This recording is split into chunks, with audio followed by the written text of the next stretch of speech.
समस्त शोधार्थियों के लिए नमस्कार। जो रिसर्च कर रहे हैं उनके लिए आज की कक्षा बहुत ही उपयोगी होने वाली है। और हम जो शोध की विधियों को क्रमशः समझ रहे थे, आज उसी क्रम में, क्योंकि हमने इसके पूर्व की कक्षा में आप लोगों को ऐतिहासिक शोध पद्धति से अवगत कराया, जिसको हिस्टोरिकल रिसर्च कहते हैं, विवरणात्मक शोध विधि, प्रयोगात्मक शोध विधि। आज हमें बात करना है क्रियात्मक शोध विधि कि क्रियात्मक शोध विधि क्या कहलाती है। उस क्रियात्मक शोध विधि के लिए हमें आज जानना है क्रियात्मक शोध विधि क्या है।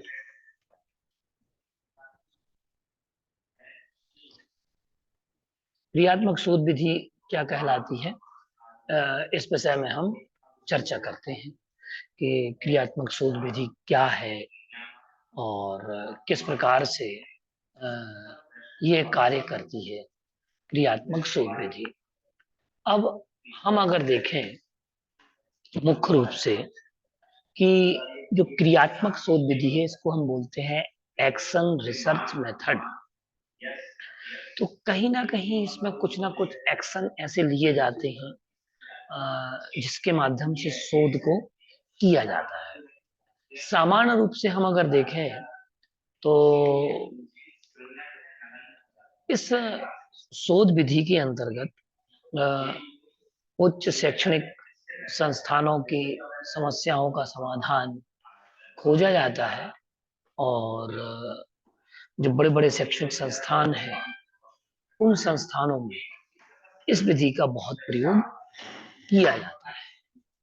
अतः हम देखें कि शिक्षण संस्थानों की समस्याओं के समाधान के लिए ये क्रियात्मक अनुसंधान विधि का सिद्धांत अपनाया गया है और यह सैद्धांतिक ज्ञान की खोज न कर व्यवसायिक समस्याओं का समाधान प्रस्तुत करता है। जो व्यवसायिक समस्याएं होती हैं उन पर यह कार्य करता है। एक MM कोरे नाम के विद्वान हुए हैं, उन्होंने लिखा है कि क्रियात्मक अनुसंधान एक ऐसी प्रक्रिया है जिसके द्वारा एक व्यवसायी अपने निर्णय में निर्देशित होने के लिए, सुधार लाने में एवं मूल्यांकन के लिए अपनी समस्याओं का वैज्ञानिक ढंग से अनुभव करता है। कुल मिलाकर के इसमें व्यवसायिक समस्याओं का अध्ययन किया जाता है और इसकी विशेषता ये है कि इसमें शैक्षिक समस्याओं का समाधान किया जाता है जो व्यवसायिक शैक्षिक संस्थाएं हैं उनके लिए प्रयुक्त होती है। व्यवहारिकता पर अधिक बल दिया जाता है। इस विधि में जो व्यवहारिक अध्ययन है वो अधिक मात्रा में अध्ययन किया जाता है और यह अनुसंधान किसी संस्था या समुदाय तक ही सीमित होता है। किसी संस्था विशेष के लिए यह कार्य करता है, वहीं तक सीमित होता है और उससे संबंधित समस्याओं का ही समाधान करने में सक्षम होता है।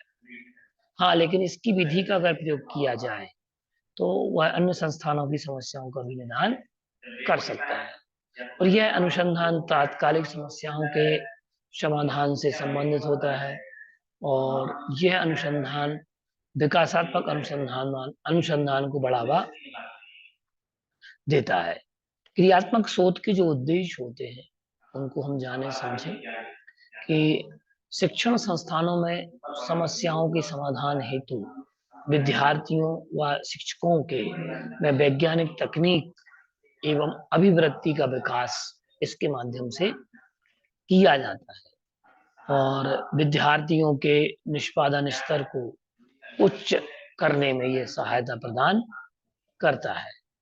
विद्यालय प्रणाली एवं वातावरण में परिवर्तन कर स्वस्थ शिक्षण वातावरण का निर्माण करता है।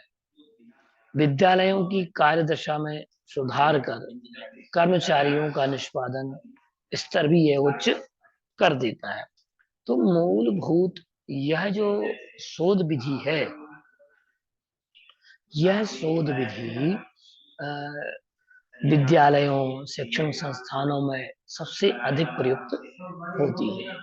अब इसके शोध के चरण क्या होंगे, इसको हम समझे।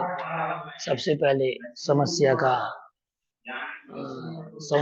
चयन होगा, जिसको हम सिलेक्शन ऑफ द प्रॉब्लम बोलते हैं। तो सबसे पहले वह समस्या का इसमें चयन करना होगा और सिलेक्शन ऑफ, फिर समस्या का अवमूल्यन, एवोल्यूशन ऑफ द प्रॉब्लम, समस्या का मूल्यांकन, फिर परिकल्पनाओं का निर्माण, फॉर्मुलेशन ऑफ हाइपोथेसिस।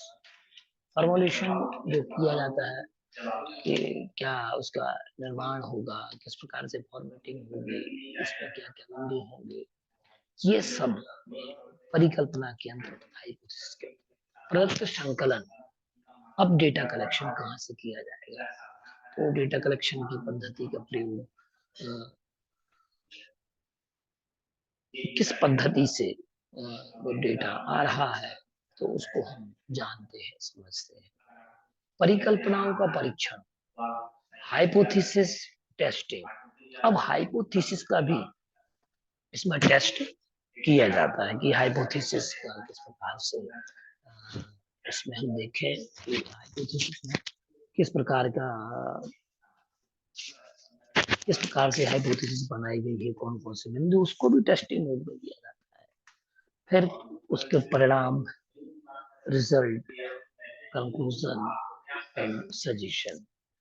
रिजल्ट क्या है, निष्कर्ष क्या है, सुझाव क्या है, ये क्रियात्मक शोध के अंतर्गत होते हैं।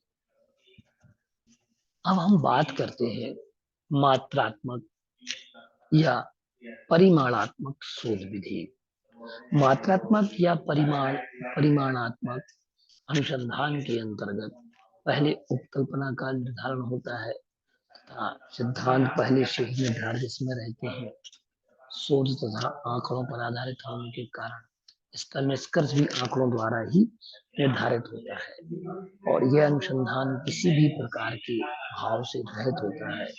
इस अनुसंधान में सूचना सांख्यिकी रूप में प्राप्त होती है और यह अनुसंधान संरचित, साक्षात्कार, अवलोकन, अभिलेख तथा रिपोर्ट की समीक्षा का डेटा संग्रहण करती मात्रात्मक क्वांटिटेटिव रिसर्च होती है।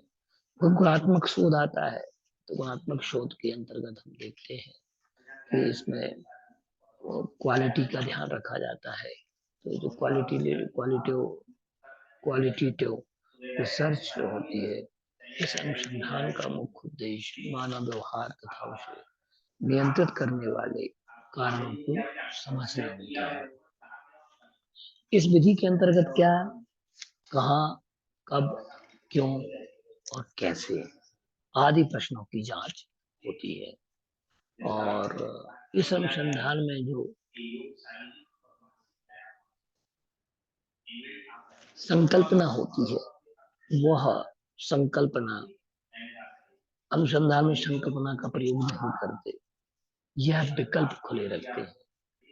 यह अनुसंधान मात्रात्मक के स्थान पर व्यक्तिगत अनुभवों के विश्लेषण पर अधिक बल देता है। उदाहरण स्वरूप अगर हम देखें कि इसमें यदि हमें शहरी या ग्रामीण क्षेत्रों में शिक्षण प्रभावशीलता का हमें अध्ययन करना है कि शहर के स्कूलों में क्या प्रभाव पड़ता है, ग्रामीण क्षेत्र के स्कूलों में क्या प्रभाव पड़ता है, अगर हम ये चर्चा करते हैं, उसका हम अध्ययन करते हैं, तो जो संबंधित तथ्य सामने आते हैं, उन्हीं की प्रभावशीलता की गुणात्मकता या गुणात्मक तथ्यों पर टिप्पणी की जाएगी।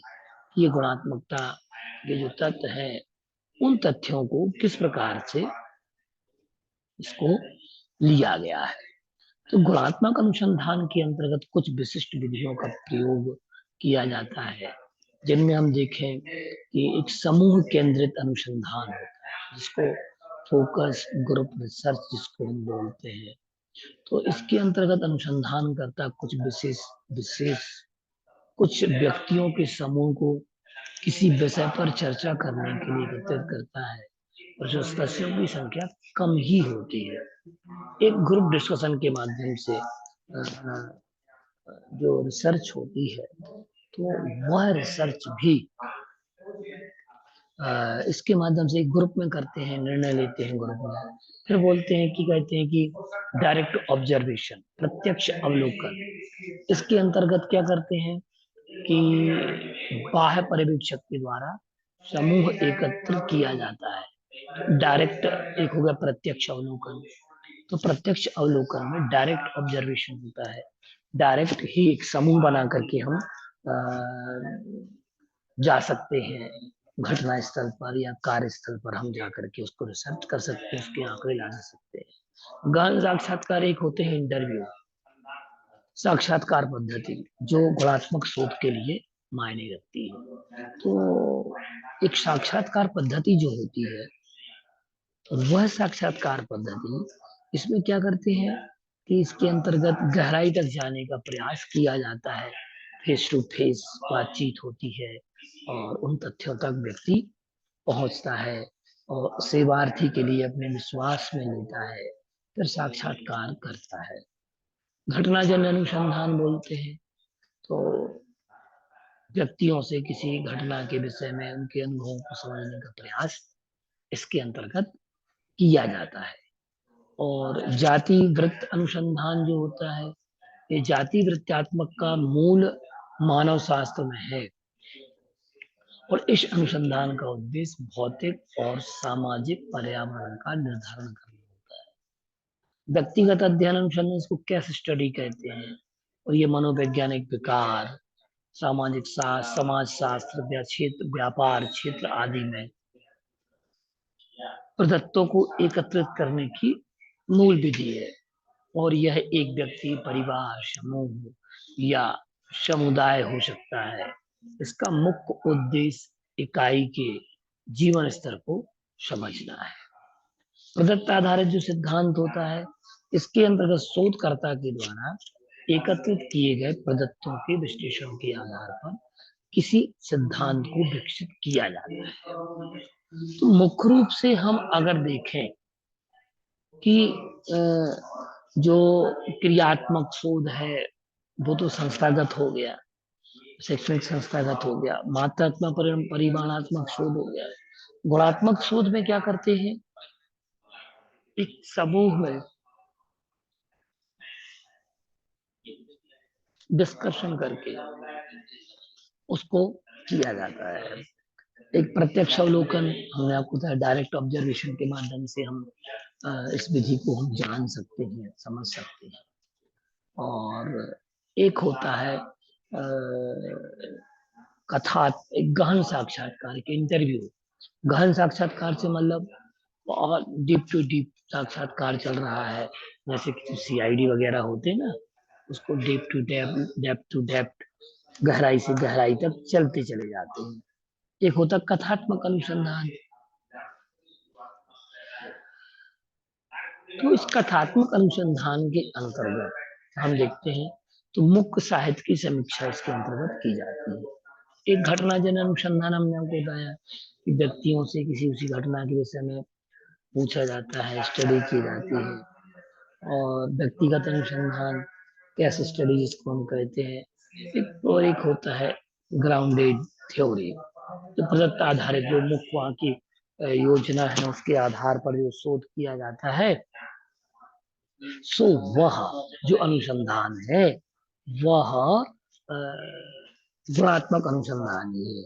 तो ये मुख्य रूप से घटनाओं पर आधारित है, ग्रामीण शहरी आधारित है, साक्षर निरक्षर महिलाओं का आधार है, उनकी कार्यशैली पर कर सकते हैं, बीड़ी श्रमिकों के ऊपर कर सकते हैं, अथवा नशा पर भी हम ये स्टडी कर सकते हैं, अथवा मद्यपान, मद्यपाई लोगों पर भी हम इसे स्टडी कर सकते हैं, अपराधियों पर भी हम ये स्टडी कर सकते हैं। तो इस प्रकार की जो स्टडी होती है वो गुणात्मक स्टडी होती है, जिसको हम बोलते हैं क्वालिटी वाली, जिसमें क्वालिटी हो और उसमें वो स्टडी की जाती है। तो इसके स्तर हम अलग अलग बना सकते हैं। तो इस प्रकार से इसमें हम अगर देखते हैं और इसको हम समझते हैं कि इसमें स्थिति क्या है, तो उन स्थितियों को हमें समझना पड़ता है। और जो एक प्रकार से विश्लेषणात्मक है, तो उसको हम जानेंगे, समझेंगे। तो ये जो स्थिति हमने आपको बताई, तो ये दोनों स्थितियों में, चाहे मात्रात्मक हो, गुणात्मक हो, क्रियात्मक हो, इनमें गहन अध्ययन की आवश्यकता होती है और सामने साक्षात्कार करके व्यवहारिक अध्ययन किया जाता है, और इनमें कई विधियों का प्रयोग कर सकते हैं। तो इस प्रकार से हमने रिसर्च में ये 3 विधियों को समझा, जाना, जिससे आपकी रिसर्च बहुत अच्छी हो सकती है। तो इन विधियों को जाने बिना हम रिसर्च नहीं कर सकते। ये मुख्य अनुसंधान की मुख्य विधियां हैं, और इन मुख्य विधियों को जानना अत्यंत ही आवश्यक है। तो इनको आप जानें, समझें, पढ़ें। और मूलभूत हम अगर देखें, इन रिसर्च की पद्धति को अगर आप जान करके, समझ करके प्रयोग करते हैं, तो आपका जो शोध कार्य है, वह शोध कार्य बड़ी ही सरलता से हो जाएगा। हम अगर देखें कि जो शोधार्थी हैं, अगर वो नियमित तरीके से अपने शोध के लिए समय देते हैं, निश्चितता के साथ समय देते हैं, तो उनका शोध कार्य समय पर पूरा हो जाएगा। उपरोक्त विधियों, जो विधियां बताई हैं हमने आपको रिसर्च के अंतर्गत, उन विधियों का अगर आप प्रयोग करते हैं, तो निश्चित है कि चाहे वह ऐतिहासिक हो, विवरणात्मक हो, प्रयोगात्मक हो, क्रियात्मक हो, मात्रात्मक हो, परिमाणात्मक हो या गुणात्मक हो, इन सभी विधियों का प्रयोग करने से आपका शोध कार्य बहुत अच्छे से हो जाएगा।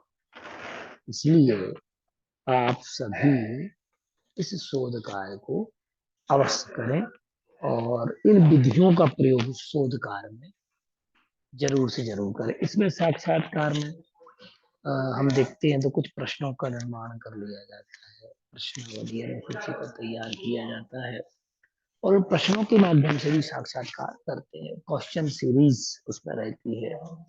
तो ये क्वेश्चन जो सीरीज है, ये सीरीज भी कहना चाहिए आपके घटना पर, रिपोर्ट के विषय पर निर्भर करती है कि आपको किस तरीके की क्वेश्चन सीरीज बनाना है, कौन कौन से कंटेंट होंगे, वो विषय पर और टॉपिक पर निर्भर करेगा। इसलिए विषय की प्रकृति को समझें, और प्रकृति को समझ करके अपने साक्षात्कार की वह सूची तैयार करें, प्रश्नों को तैयार करें, जिससे आपको शोध कार्य में सहायता मिलेगी और लाभ मिलेगा। तो ये मुख्य मुख्य बात ये है कि उसको उस तरीके से हम लिखना चालू करें। और पद्धति कोई भी हो, शोध करने की सबसे बड़ी पद्धति मैं आपको बताता हूँ। एक तो नियमितता हो, निश्चितता हो। आप अपने जिस विषय पर आप शोध करने के इच्छुक हैं, या जिस विषय पर आप, जिस टॉपिक पर आप शोध कार्य कर रहे हैं, उस शोध कार्य से संबंधित लिटरेचर को, साहित्य को इकट्ठा करें, और थीसिस को पढ़ें। अगर आप थीसिस को नहीं पढ़ रहे हैं, तो आपको लिखने की पद्धति समझ में नहीं आएगी। शोधगंगा.com, इनफ्लिबनेट पर आप जाएं, और इनफ्लिबनेट पर जाकर के आप अपने विषय से संबंधित सबसे पहले विषय को खोजें कि किन किन पर शोध कार्य हो चुका है। जिन पर शोध कार्य हो चुका है, उससे भिन्न अलग विषय ही हमें चुनना चाहिए। फिर उसमें जो पद्धति लगेगी, उस पद्धति को देखें। शोध गंगा वेबसाइट पर 3 लाख के समथिंग थीसिस अपलोड है उस पर। तो आप उस शोध गंगा की वेबसाइट पर जाकर के सब्जेक्ट अपना टॉपिक, रिलेटिव टॉपिक आप जो भी है उस टॉपिक को आप डालें, लिखें, उस पर टाइप करेंगे तो आपको वह अपने आप खुल जाएगा। जैसे कि मैं आपको बताता हूँ कि एक स्क्रीन शेयर करके मैं आपको दिखाता हूँ कि शोध गंगा की जो वेबसाइट है,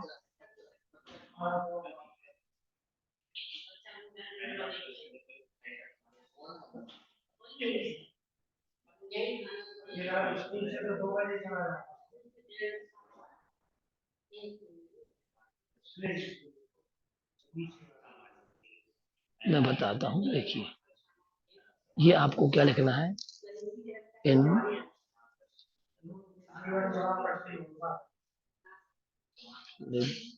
नेट, देखो दिख रहा है आप लोगों को, बताइए आप लोग, दिख रहा है, स्क्रीन दिख रही है आप लोगों को? Yes sir. हाँ दिख रही है भैया। देखिए आप लोगों को इस पर जाना है, देखो इस चीज को, इनफ्लिप नेट, ठीक है ना? तो इस पर आप जा करके इनफ्लिप नेट पर आप अपने विषय, देखो ये वाला ऑप्शन है ना जो, इस पर आप जाए, इनफ्लिप नेट लाइब्रेरी, इस पे आप सर्च करें, एक ऑप्शन। दूसरा ऑप्शन मैं आपको बताता हूँ, इनफ्लिप नेट लाइब्रेरी नेटवर्क, ये विकिपीडिया का दिया है, ठीक है ना? तो यहाँ से भी आप अपने रिसर्च को सर्च कर सकते हैं, ठीक है? अब और बताता हूँ एक ऑप्शन और,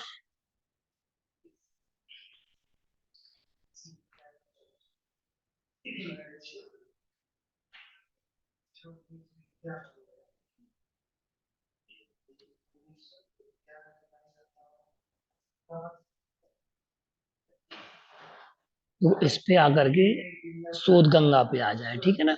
ये इस पे हम अबाउट पे गए, ये मेजर एक्टिविटी, एक्टिविटी से जाकर के हम क्या कर चले गए, शोध गंगा पे। ये देखो खुल गया शोध गंगा। अब देखो आपने यहाँ पर लिखा अ, संस्कृत साहित्य, ये लिखा हमने। अब इसको हमने सर्चिंग मोड पे डाल दिया, ठीक है।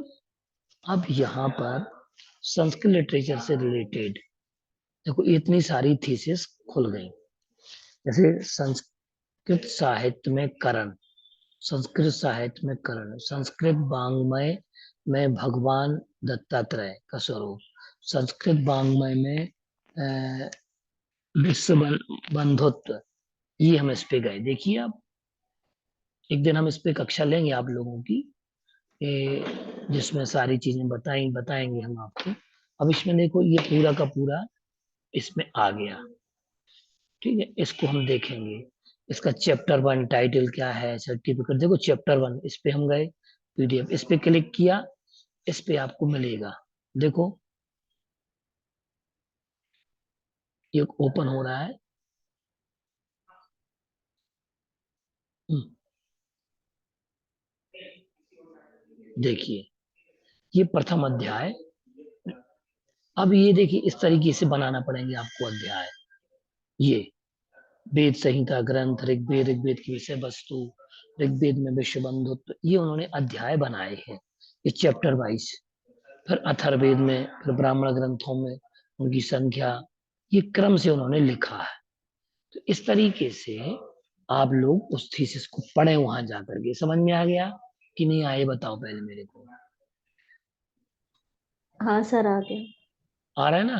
तो इसी तरीके से आप जिस टॉपिक को डालेंगे उस पर करेंगे तो वो अपने आप खुलेगा वो टॉपिक, ठीक है। तो इस तरीके से आप लोगों को करना है। अब इसके अलावा अगर आप इस पे जाते हैं सर्चिंग मोड पे, अबाउट में, इसमें यूनिवर्सिटी का भी दिया है, यूनिवर्सिटी एंड डिपार्टमेंट। तो अब आप वहां से देख सकते हैं कि हम्म, इसमें नीचे आ जाएंगे, ये देखो इतनी थीसिस डली है, देखो 4 लाख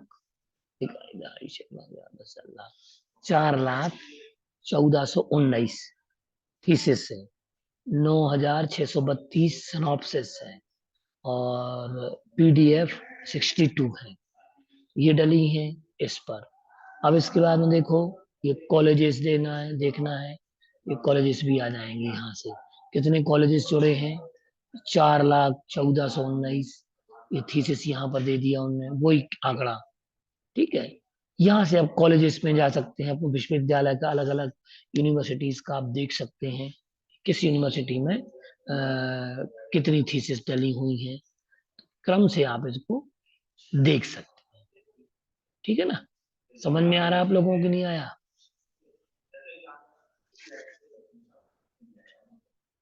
अनुभूति? हाँ हाँ बबीता जी। सर। हाँ बबीता जी, समझ में आया कि नहीं आया? आप लोग यहाँ से थीसिस पढ़ सकते हैं। एक दिन हम इसी पे कक्षा जी लेंगे सर। आप लोगों की, कि कहाँ से आप पढ़ सकते हैं, कैसे लिखेंगे। अभी हमने इसके पहले कक्षा ली थी, वो आप लोगों ने शायद अटेंड नहीं की है, तो कुछ लोग रह गए, हो सकता है इसमें से किसी लोगों ने की भी होगी। तो आप लोग यहाँ से जा करके उस लिंक पर शोध गंगा इन फिल्म नेट पर जा करके, या डायरेक्ट शोध गंगा लिखेंगे तब भी खुल जाएगा वो। तो शोधगंगा.com पे आप जाएं, उनको सर्च करें, देखें कि किस किस टॉपिक पर पीएचडी हो चुकी है, मुझे किस पे करना चाहिए एक बात।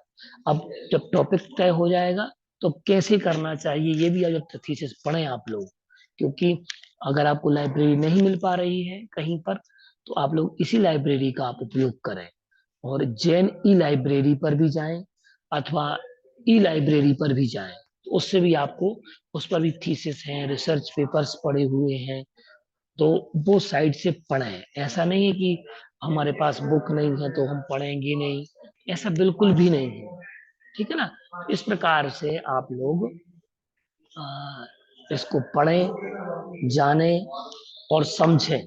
तो आज आप लोग इस कार्य को करेंगे, इसके बाद हम अगली कक्षा में आप लोगों से ये बात जानेंगे भी, समझेंगे भी कि कितने लोगों ने इस वेबसाइट पर विजिट किया है। ठीक है ना?